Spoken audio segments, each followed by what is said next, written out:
আমরা হাসপাতালের অব্যবস্থাটা নিয়ে একটা আলোচনা চলতি, পাশাপাশি পেশেন্টরা আমার কাছে সরাসরি আসেন, কারণ পেশেন্টের কাছে এমএলএর থেকে দিদি বেশি। এটা দুঃখের কথা বলেন। অনেক দিন আমি এসডিএমও সাহেবকে বলেছি, তিনি কি শুনেন কি বোঝেন কিছু জানি না। আজকে হঠাৎ আমি ভিজিট করলাম, কারণ আমি খবর পেয়েছি ডাইরেক্টর যখন আসেন শুনলে তিনি সরে যান, হাসপাতালের থেকে উনি না বলেন, আবার ছুটিতে থেকে তিনি ওপিডি করেন। অনেক অব্যবস্থা অরাজকতা চলছে এই হাসপাতালে, অভিভাবক শূন্য, মানুষের কষ্ট, মানুষের ভোগান্তি, এই বিষয়গুলো সরজমিনে দেখার জন্য আমি এসেছি। এসে দেখি ডক্টর সমীর দেববর্মা অনুপস্থিত, without any application, without any notice. এখানে অনুপস্থিত যিনি আয়ুষ্মান ভারতের মেইন কাজ যিনি করেন তিনি অনুপস্থিত, কোনো ছুটির কোনো অ্যাপ্লিকেশন নেই, কিছু নেই।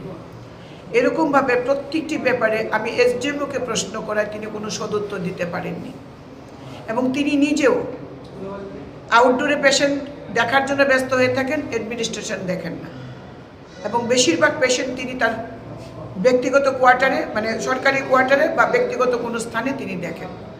এইভাবে হাসপাতালে একটা নৈরাজ্যের পরিবেশ তৈরি হয়েছে। পত্র পত্রিকা, সোশ্যাল মিডিয়া এবং বিভিন্ন বৈদ্যুতিন চ্যানেলে আমি দেখে আমি আজকে এসেছি, এবং সত্যি আমি ঘটনার সত্যতা আমি পেয়েছি।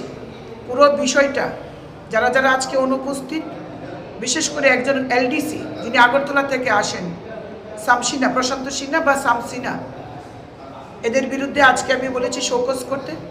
আমি ডাইরেক্টর অফ হেলথ দেবশ্রী দেববর্মাকে, ডক্টর দেবশ্রী দেববর্মাকে জানিয়েছি, মাননীয় মুখ্যমন্ত্রী তথা স্বাস্থ্যমন্ত্রী, ওনাকে আমি ব্যক্তিগতভাবে সমস্ত কিছু আমি অবগত করব।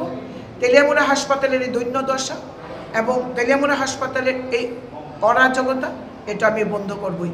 দালাল চক্র বৃদ্ধি পেয়েছে, তার বিরুদ্ধে আমি অ্যাকশান নেব, এই অ্যাকশান আমার জারি থাকবে। ম্যাডাম, অ্যাম্বুলেন্সের একটা ঘাটতি আছে বর্তমানে তেলিয়ামুড়া মহকুমা হাসপাতালে। অ্যাক্সিডেন্ট হয়ে দীর্ঘদিন ধরে তেলিয়ামুড়া মহকুমা, সেই ব্যাপারে কী ব্যবস্থা নেওয়া হয়? দেখুন, আমি আমার বিধায়ক এলাকা উন্নয়ন তহবিল থেকে প্রায় 11 লক্ষ বা 9 লক্ষ টাকা খরচ করে আমি একটা অ্যাম্বুলেন্স দিয়েছিলাম। তার আগে আরেকটা অ্যাম্বুলেন্স ছিল। আমার জ্ঞান মতে এখানে দুটো অ্যাম্বুলেন্স থাকার কথা, কিন্তু আপনাদের মুখ থেকে শুনছি বা কিছুদিন আগেও আমি অভিযোগ পেয়েছি যে এখানে অ্যাম্বুলেন্স, যদি অ্যাম্বুলেন্স শর্ট থাকে আমি অ্যাম্বুলেন্স ব্যবস্থা করব, সেটা রাজ্য সরকারের কোষাগার থেকে হোক কিংবা আমার বিধায়ক এলাকা উন্নয়ন তহবিল থেকে, কারণ আমার টাকাটাও রাজ্য সরকারের টাকা। সুতরাং মানুষকে পরিষেবা দিতে গেলে যেখানেই যেতে হয়, যে দরজায় করা নাড়তে হবে, আমি সেখানেই যাব।